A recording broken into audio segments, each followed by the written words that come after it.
Salut à toi, bienvenue à cette présentation. Aujourd'hui, comment avoir un meilleur mindset? Qu'est-ce que ça veut dire? Ça veut dire d'avoir un meilleur état d'esprit, d'être plus positif. Donc, je vais présenter 10 petites stratégies justement pour être plus confiant, je dirais réaliser ses objectifs. Surtout être plus heureux, c'est ça qui compte au final d'une vie. Et dans notre vie, c'est d'être plus heureux.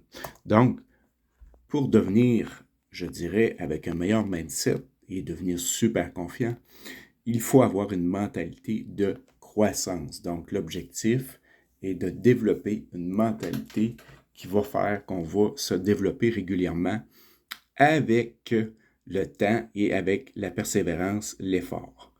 On va vouloir, après ça, en deux, changer la façon de penser. Qu'est-ce que ça veut dire? Il faut remplacer les pensées négatives par des affirmations positives. Il faut changer déjà à l'intérieur de soi nos pensées, voir les échecs comme des leçons, voir les expériences plus difficiles comme des leçons d'apprentissage. Se fixer des objectifs qui sont clairs et définis. Qu'est-ce que ça veut dire? Ça veut dire c'est des objectifs qui sont spécifiques, mesurables et réalistes. Donc, si vous voulez aller en Chine, je ne sais pas si vous partez du Canada, ben, il va falloir évaluer dans combien de temps vous allez y aller par avion, est-ce que vous avez le budget, donc il faut que ce soit spécifique. Vous voulez perdre du poids, vous voulez augmenter votre salaire, ben, vous devez être spécifique. Vous voulez augmenter votre salaire de combien par mois? De 1 000 $, de 5 000. Donc, il faut être réaliste aussi à savoir est-ce que je peux à court terme réaliser des objectifs qui sont des fois pas réalistes, qui sont non clairement définis. Donc, faites attention que vos objectifs soient clairs, définis et réalistes. Donc, si vous voulez perdre du poids, je donne un autre exemple, ben, il faut que ça soit réaliste. 10 livres sur 20 semaines, ben, c'est très réaliste, c'est très réalisable. Mais si vous voulez perdre de 40 livres sur 2 mois, ben, peut-être que vous allez vous décourager. Donc, il faut faire attention quelle sorte d'objectifs qu'on définit puis qui soient réalistes. Par la suite, ce qu'on veut faire, c'est qu'on veut, en quatrième, on veut s'entourer de personnes qui nous encouragent et qui nous poussent à nous dépasser. Donc, si vous êtes avec des personnes qui vous tirent négativement vers le bas, ben, ça va être difficile d'avoir un entourage positif. Des gens qui vont vous encourager régulièrement, chaque jour, c'est des membres de famille, c'est chaque jour si possible, et qui vont vous pousser à vous dépasser. Évidemment, il faut faire attention ici à votre entourage. Si c'est un entourage familial, il ne faut pas que vous soyez poussé constamment non plus, parce que là, à ce moment-là, vous allez tomber dans l'épuisement. Donc, il faut être réaliste aussi et être poussé. Si vous ne prenez pas le temps de vous reposer, si vous ne prenez pas de recul, vous n'avez pas de temps seul, vous n'avez pas de temps de récupérer, ben évidemment, c'est plus un entourage positif, c'est un entourage toxique. Donc, il faut faire attention vraiment ici à choisir son entourage. Les affaires, c'est la même chose. Si vous êtes en affaires, ben, assurez-vous que les personnes qui vous encouragent, que les personnes vous encouragent et vous poussent à vous dépasser, tout en vous respectant aussi. Donc, la pratique de la gratitude, qu'est-ce que ça veut dire? Ça veut dire que dans cette journée, je vous invite ici à peut-être avoir un calepin, un planificateur mensuel, un agenda, à vous remercier chaque jour, puis à écrire vos victoires et avoir de la gratitude pour ce que vous vivez chaque jour.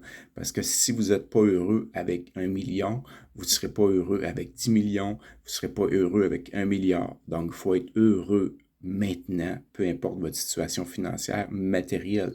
Il faut avoir de la gratitude, peu importe les situations qu'on vit.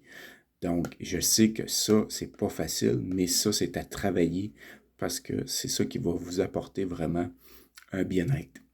Après ça, vous allez gérer le stress.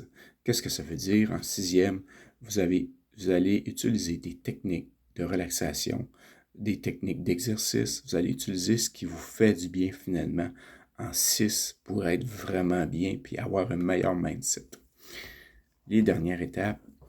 Donc, en 7, cultiver la discipline, maintenir une routine quotidienne.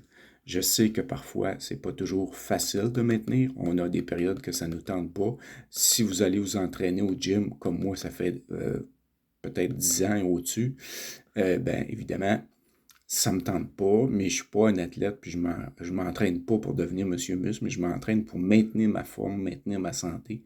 Des fois, je vais me pousser un peu plus. Évidemment, allez-y à votre rythme, mais allez-y, même si ça vous tente pas. C'est ça qui, avec le mindset, parfois, c'est que vous allez faire des choses qui vous tentent pas, mais il faut les faire pour justement garder la discipline puis avoir des résultats. Pensez prendre soin de votre corps en premier. Donc, si vous mangez bien, vous faites de l'exercice, vous dormez bien, bien évidemment, tout va améliorer votre mindset. Ça va être important de cette 8e clé-là, vraiment de avoir votre corps en priorité, votre santé en priorité. 9. Concentrez-vous sur le moment présent. Pratiquez la pleine conscience pour réduire le stress. Vivez pleinement chaque instant. Donc, comme je disais tout à l'heure, c'est d'avoir de la gratitude. C'est ça qui est important. Finalement, en 10, s'inspirer de modèles. Donc, lire des bios ou écouter peut-être des mentors en ligne, mais prendre le temps de se concentrer peut-être 1 heure, 2 heures par jour à s'informer, s'instruire avec peut-être 1, 2, 3 modèles maximum de conférenciers, de coachs, mais prenez pas trop de monde parce que là, vous allez être éparpillé, vous n'aurez pas de structure, vous ne saurez pas où est-ce que vous en allez. Donc, si vous voulez développer un mindset, il faut absolument éviter l'éparpillement, puis s'inspirer de modèles, mais de quelques modèles, pas trop de modèles. Donc, je vous invite tout simplement à reprendre la vidéo, à reprendre les 10 clés pour améliorer votre mindset. N'oubliez pas de vous abonner. Si vous avez des questions, vous pouvez m'écrire aussi, ça va me faire plaisir de pouvoir vous aider.